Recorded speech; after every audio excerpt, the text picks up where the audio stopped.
Welcome to Enviro Close-Up. I am Carl Grossman with Dr. Barbara-Zimmerman. She is the director of the Kayapo Project of Conservation International. She's lived for many years and studied the Kayapo Indians of Brazil.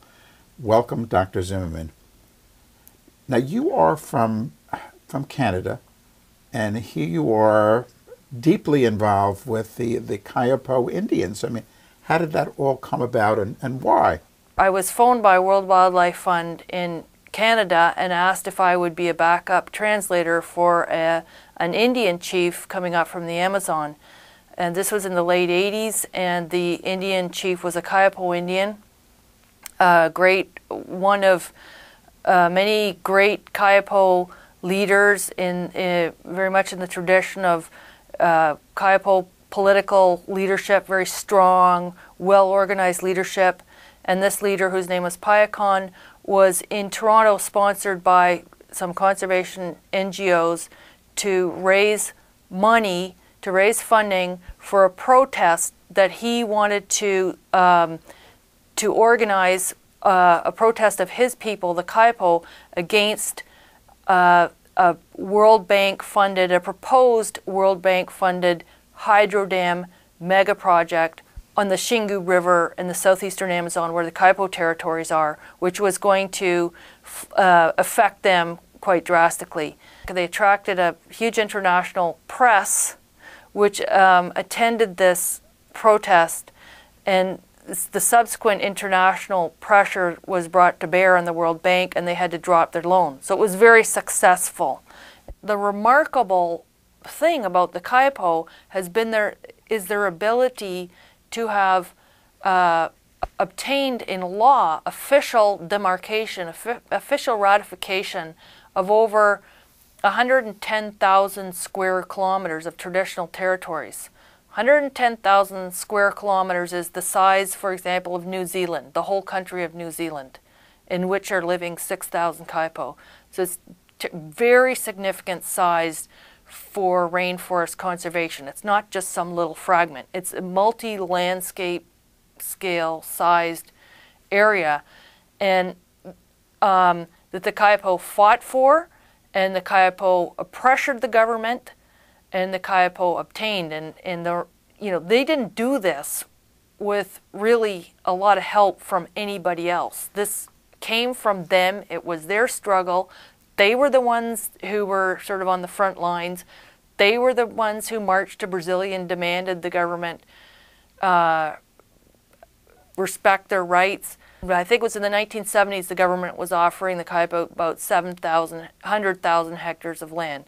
Today they have over 11 million hectares of land, which is under Kayapo control. Nobody is allowed in Kayapo territory without authorization by the Kayapo. They have been very successful at protecting their borders, keeping their borders intact from the advancing wave of deforestation, which is advanced on them. It's up to their border now. It's starting to increasingly surrounding them. Agriculture, mostly ranching and logging. And this is why the conservation organizations, specifically the one I work for, Conservation International, realizes that there's such an unparalleled opportunity for conservation with the Kayapo, because they're been such strong defenders of their rights, their human indigenous rights and their land, which basically boils down to land rights, really. And they've been so strong. The rainforests are the lungs of the planet, and here is a tribal group in the middle of Brazil that is preserving these lungs. I mean, for the rest of the world, what the Kayapo are doing is vital.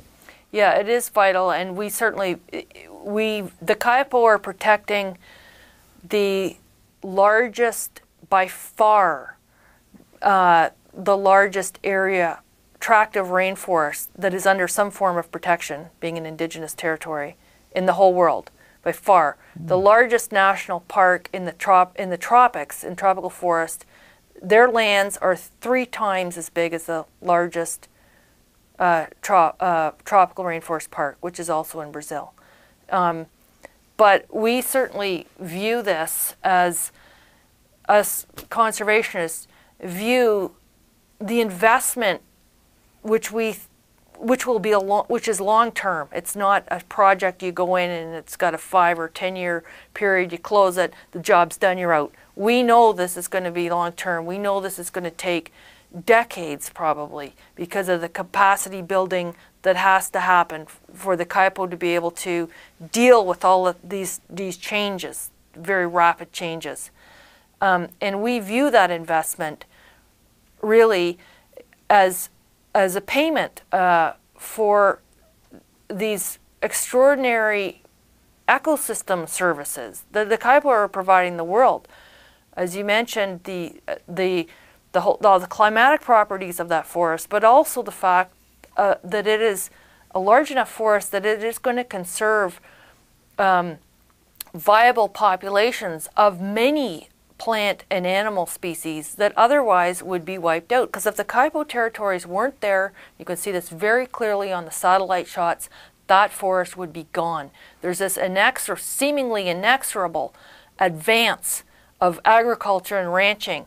It's unstoppable. As soon as there's a road, you see it spreading out and it all coalesces into one.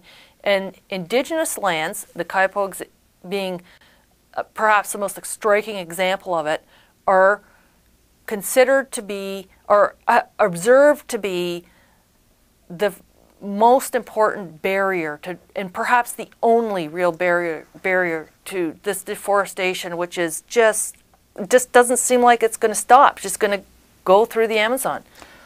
These people surely have been, for millennia, stewards of the earth.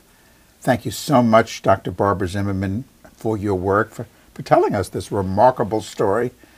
This has been Enviro Close-Up. I am Carl Grossman. For a copy of this or any Enviro Close-Up, check out our website at www.envirovideo.com. And thank you for watching.